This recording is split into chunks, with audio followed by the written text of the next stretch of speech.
Hey guys, if you like Irish red cream ale, I'm making something like a Kilkenny style beer today. Stick around.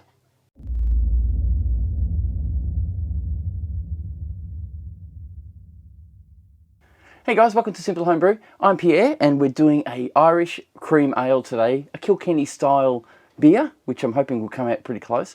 I got the recipe off Grainfather and it seems pretty good. It looks pretty good.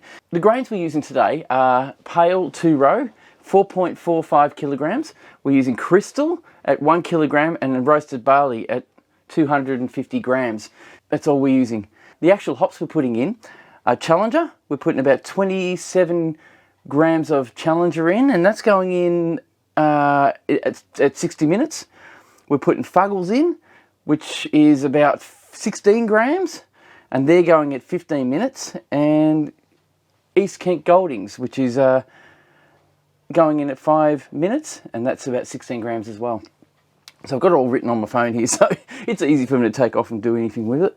The yeast we're using today is Lullerman Nottingham yeast, 1 packet, and that's it. So I'm doing the salts. I'm making sure that the salts are going to be, the pH is going to be 5.4 pH, so that the mash will mash out the way it should, I'm hoping.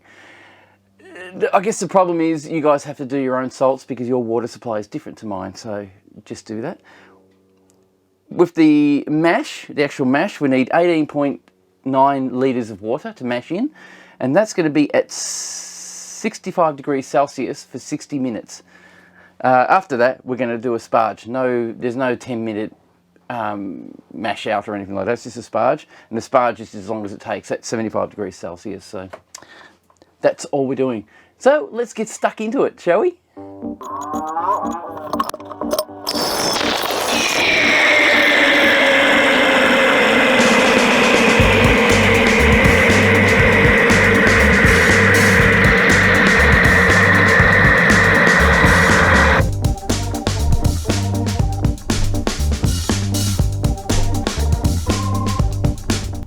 Alright, we're ready to put the grains in. It's 65 degrees Celsius and it's asking us to put the grains in. First I've got to put the basket in, which is what I'll do now. Now I did the old trick again. I dusted up the basket with a bit of grains and it slid in beautifully. I'm not really complaining at all now how good this is working.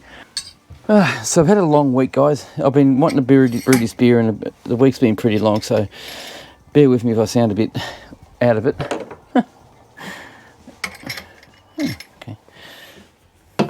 Okay, so we're ready to add our grains. So I've got my grains, I've got my spoon, ground them down at 8 mil, like I said, and off we go.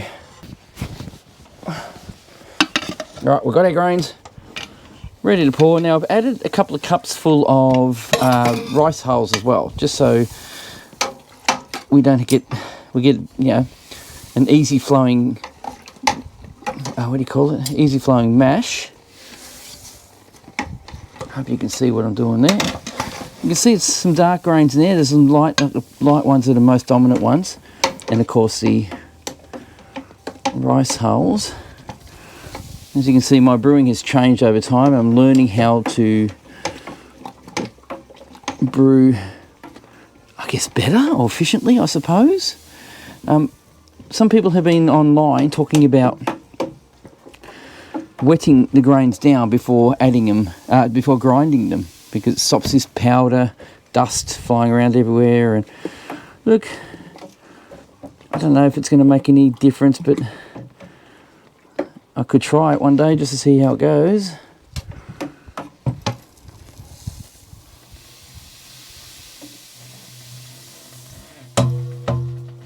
Too quickly.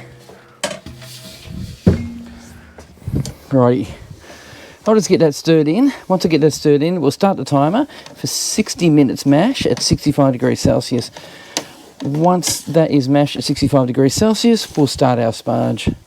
So what I'm doing right now is I'm just wetting all the grains and just making sure there's no balls of wet grains dry grains in here, because we want our grains to be covered with water and 65 degrees Celsius water all the time. for that hour, so we get full extraction of sugars and flavours. Oh, that looks good.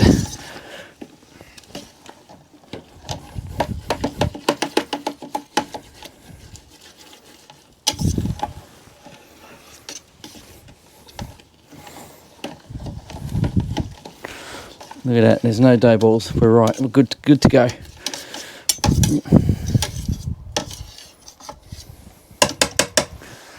Right. I'll throw my top basket in. Top filter, there we go. Now I don't know how many of you have actually used Grainfathers before, but they're not bad. Now I've got everything worked out. I don't spend 4 hours trying to get the filter to go on anymore. It actually goes on well. Okay, what I'm doing now is I'm just pushing this top filter down until I see fluid come out the top, just like that. Once I've done that, I pull the thing down, grab this little fella, put that in so it doesn't get a leakage, and we're ready to go. So I'll pop the lid on. You can see it's a lot less than I thought it would be. Really thought it would be more than that. What do? What I'll do is I'll actually put my tap on, my valve on, and I'll give it a bit of a rinse beforehand. I should have done that before I put the filter on, but that's going to be an issue really, not really. So I'll take that off, just give this a bit of a hose down in here. Quickly run a little bit out of that so there's no earwigs or something strange inside that I missed.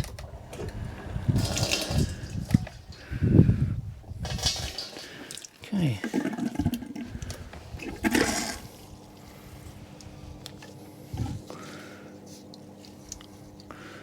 That's good. Just to wash all the grains down to the bottom, you know. We're going to have little issues like this anyway. Alrighty. Yeah, the colour's already changing, you can tell. Amazing.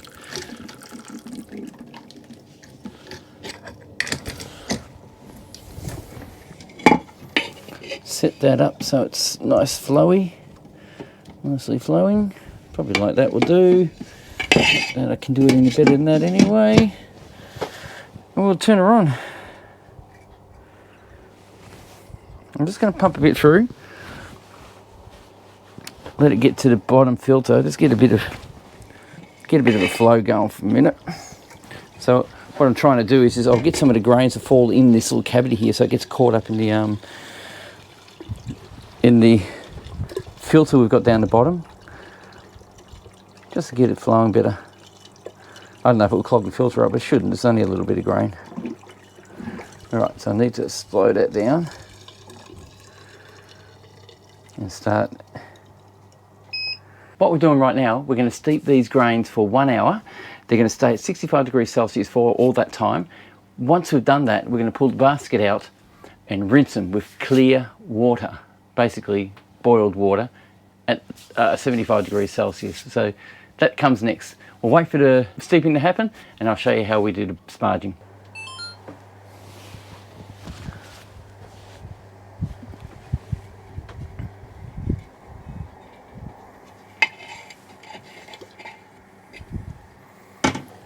It's got a consistent smell to it. It's not too bad. It's a bit darker than I thought it would be. Just going to flush that through. Just run the tap a bit harder. Just to get the water going through properly.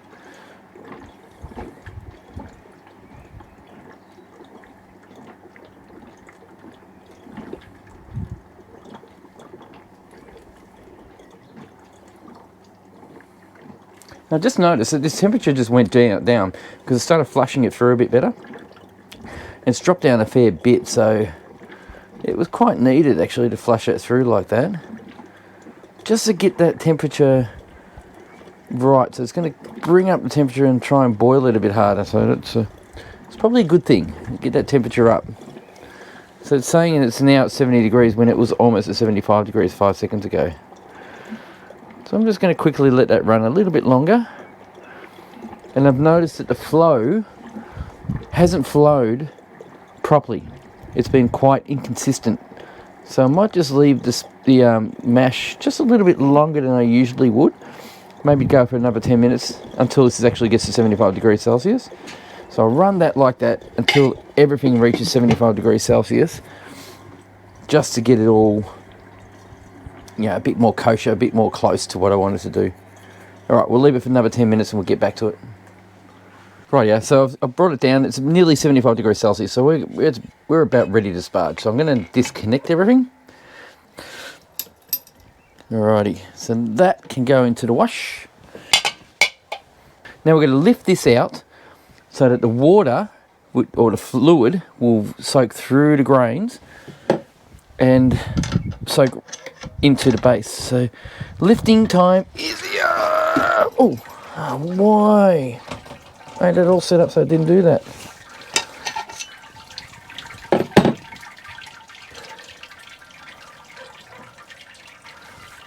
So you can hear that trickling. That's the water dripping out now, and it's actually recirculating through the grains and washing through all the sugars that should be left over in the grains. Now I have heated my sparge water to 75 degrees Celsius, and now I'm going to start tapping that into here. This could take a half an hour or so to do. So guys, I'm going to speed this up so you don't have to watch it, and we'll get to the next bit of boiling. So we'll see you then.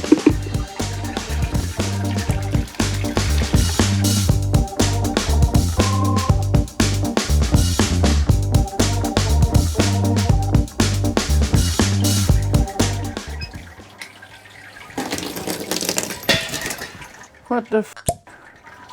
Why would that turn on?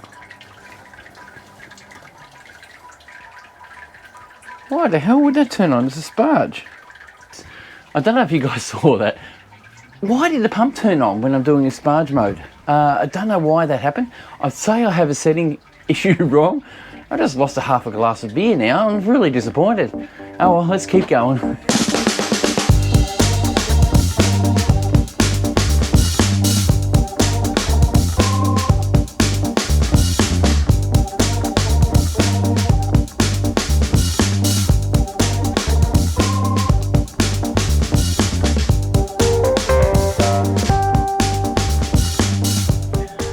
Okay, we're at boiling stage. It's nearly a boil. We've got 1 degree to go to get to full boil. Luckily it was just bringing the temperature up on its own. Look at that, it's really chocolatey, isn't it? Give that a little bit more time. It won't take too long and it should be boiled. So we'll wait for it to get to the boiling point. So that's beeping away saying it's ready to boil. I'm going to let that just get a bit more of a vigorous boil before I actually add the hops. I'm just going to measure up the hops now. The recipe calls for 26.3, and I'm just going to watch that. It's going to boil over. 26.3 grams of hops. Now I'm going to put a hop spider in this time. Right, let's get in the boil over. So we need to break that down. Lots of proteins, what I can tell here. Looking pretty good, really. I'll let that just settle a bit. And you'll popping the spider in might help it keep it from going crazy. It might help me out a little bit.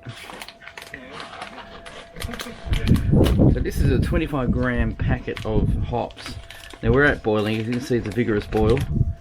Let that just get going. Now, there are our hops. No real good scent to it, so it's probably going to be more bittering anyway, of course. Throw them into the hop spider so that we don't have to worry about building our wort up with heaps of sediment and heaps of product. So I'll just quickly stir that in. Alrighty. So that's our first addition. We've got... I'm just going to put 1.3 more grams of Challenger in. So I've got 3 more grams. Done. 1 more gram, sorry. 1.3 is what I just put in. Stir that in. That's our Challenger hops added. So we'll let that do its job.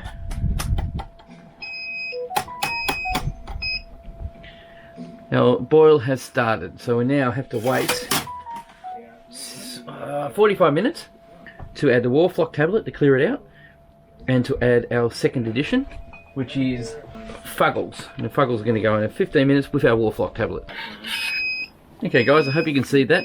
I'm about to drop in my hop addition to Fuggles. 15 minutes.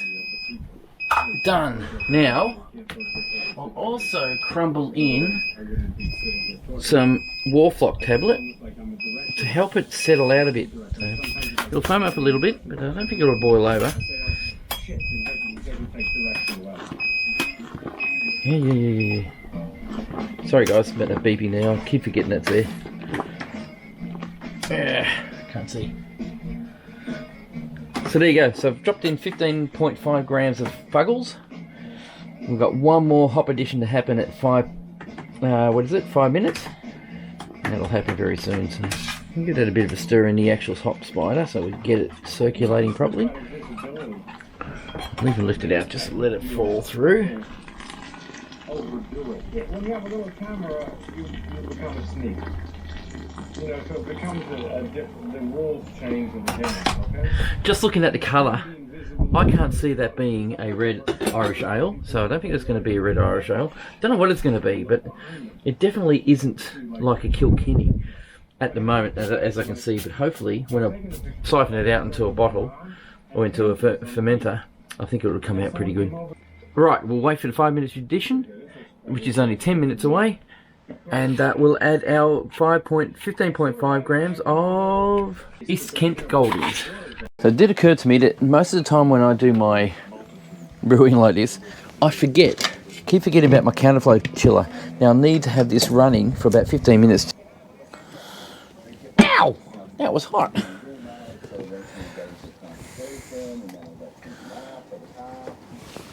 Okay, so I'm going to run the wort through my pipe work to kill any bacteria that might be in that wort that's left, or in the pipe work, just before I put in the fermenter, so I don't get any issues with basically any bacteria, except for what I put in there. Alright, we'll leave it to it. Alright, it's telling me I need to set my 5 minute addition, so I'll throw that in. Hang on, just stop the pump for a minute. These are some of the issues you get. 5 minute addition, East Kent Goldings, 15.5 grams. Ow! Shit, that's hot. I forgot that it overflows when you do that.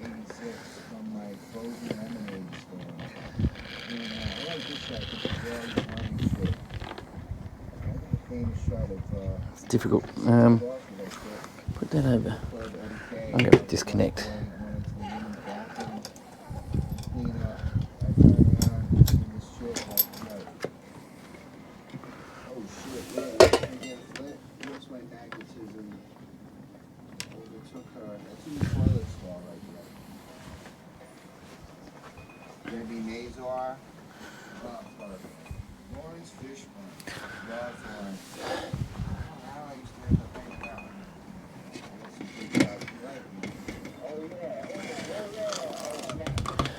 Right, that was a struggle because I'm trying to clean out my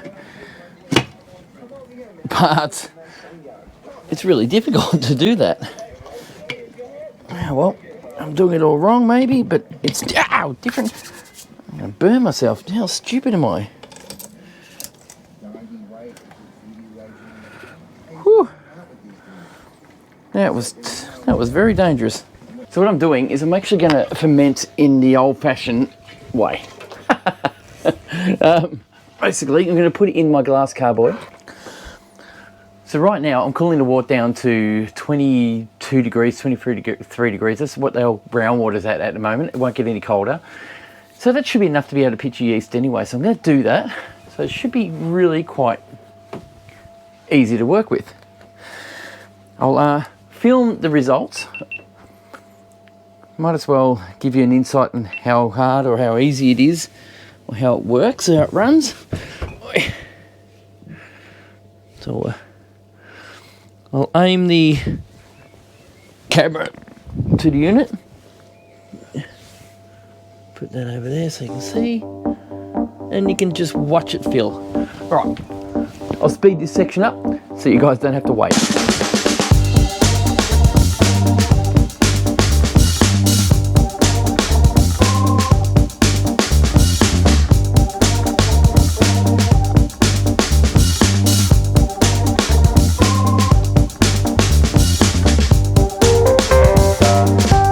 So here's something that might surprise you guys. I was given a present of a electronic fermenter. This is something I'm going to talk about later. At the moment, I'm just going to use it and see how it works. And later on, I'll probably do a video on it and let you know what it's all about.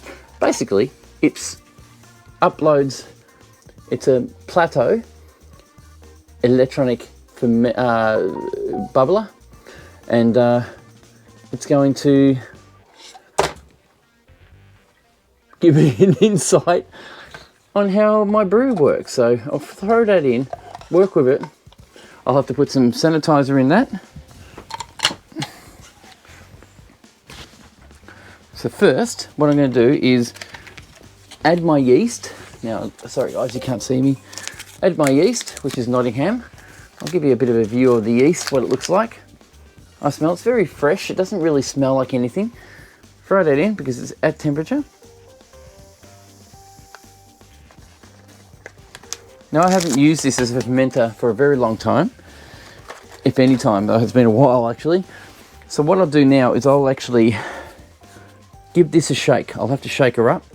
I'll need to put some sanitizer on my palm because I'm going to put it over the wort.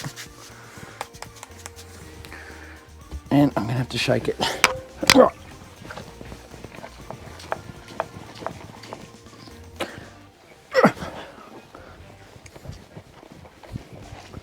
All right, just threw a bit of oxygen through it, just to try it out.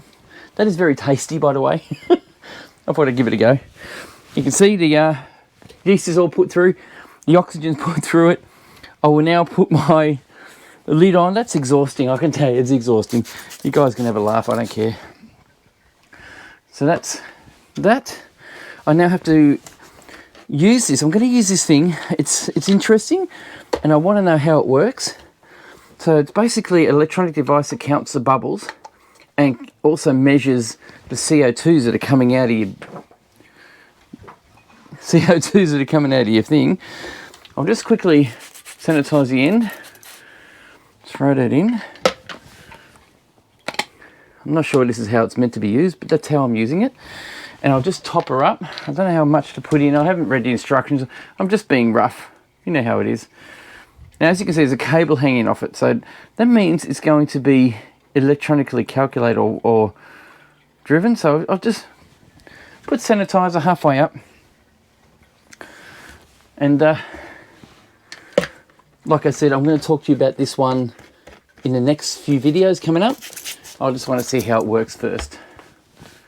Lid goes on, lock it on, and I'm going to plug the USB cable, which is just power for it, into my wall, which will soon power this up so you can see the lights flashing on it.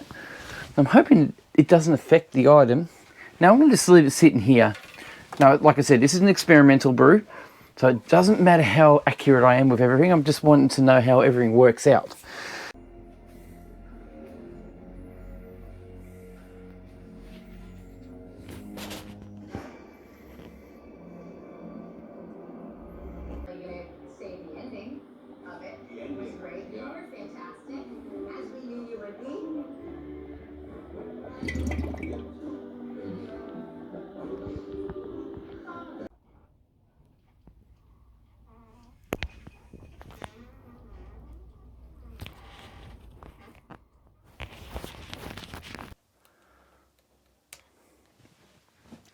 So here's the cold crashed beer ready to go.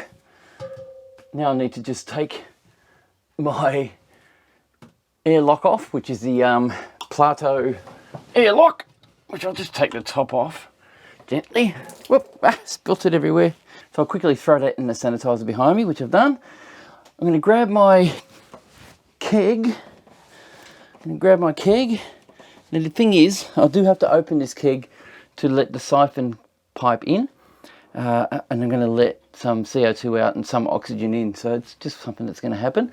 Not much you can do about it, but it's just going to have to happen. So first, I'll let the gas out. Open her up. Now, like I said, inside my keg there's just CO2. So I'll try and leave the lid as close on as possible so I don't lose it all. And I'll now grab my siphon.